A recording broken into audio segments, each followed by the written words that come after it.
Hello and welcome to part 2 of my Stranger Things Season 2 review. I am the Ranting Usher. Let me talk you to your seat.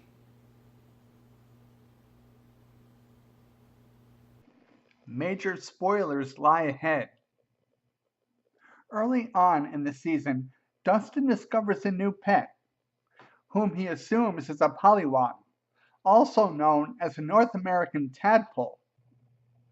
Dustin calls the pollywog D'Artagnan, or Dart for short. His compassion for Dart and the way he takes care of it may be very touching and endearing. But that Dart turns out to be a demogorgon is, of course, predictable. Seeing as how Dustin is the most intelligent among the group, second only to 11, it seems out of character for him to be this naive. Speaking of awkward relationships, once 11 manages to escape from the Upside Down, she becomes Hopper's roommate.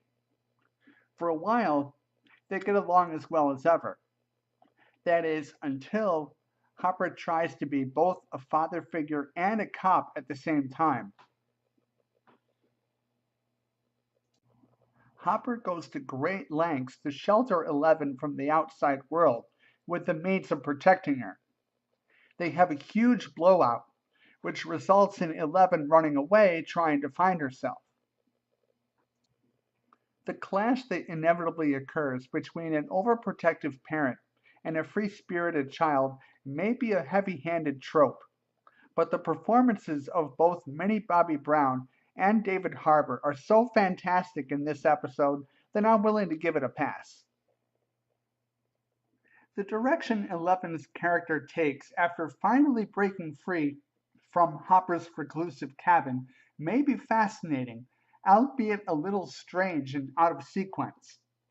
11 finds her mother and learns she has been driven insane because mentally she has been trapped in the Upside Down.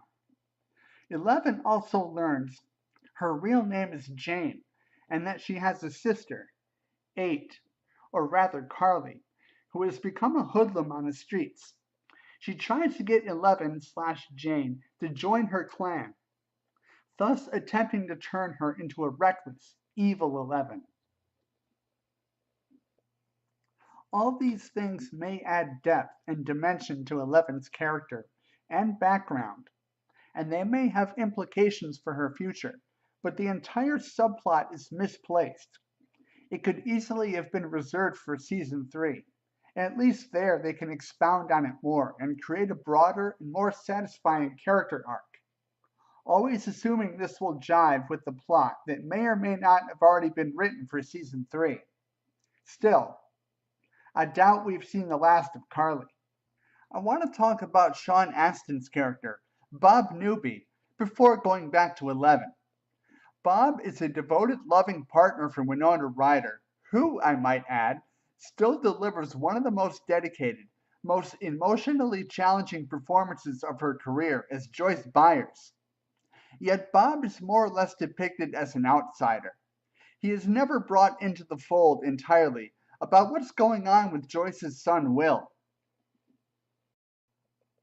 Bob tries to advise Will about what to do when confronted with the monsters that are terrorizing him. However endearing his advice may have been, it ends up being useless in the grand scheme of things.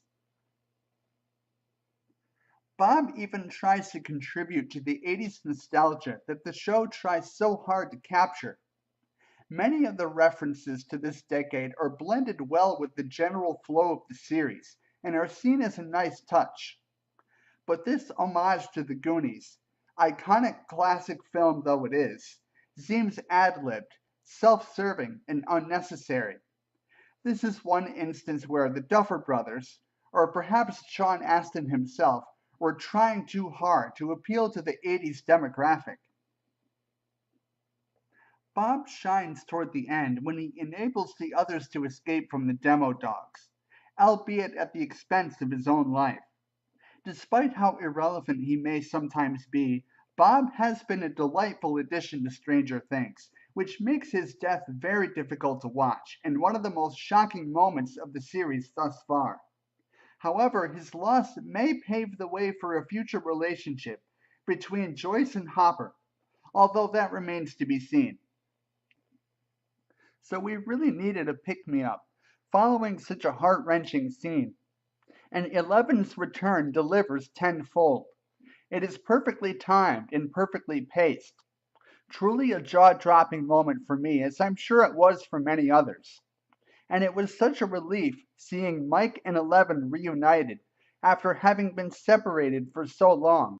I really enjoyed Stranger Things Season 2 overall. I would go so far as to call it an emotional and suspenseful journey that tugs at your heartstrings and keeps you coming back for more. On a scale of 1 to 5, 1 being a train wreck and 5 a masterpiece, I give Stranger Things Season 2 a 4.8 rating. How do you feel about Season 2? What do you like about it? What do you not like about it? Is there anything you would like to have seen done differently? And as a big question for the video, what do you want to see happen in Season 3? And why? Be sure to leave your thoughts in the comments down below. Thank you so much for watching. I am the Ranting Usher, and if you enjoyed this video, please leave a thumbs up.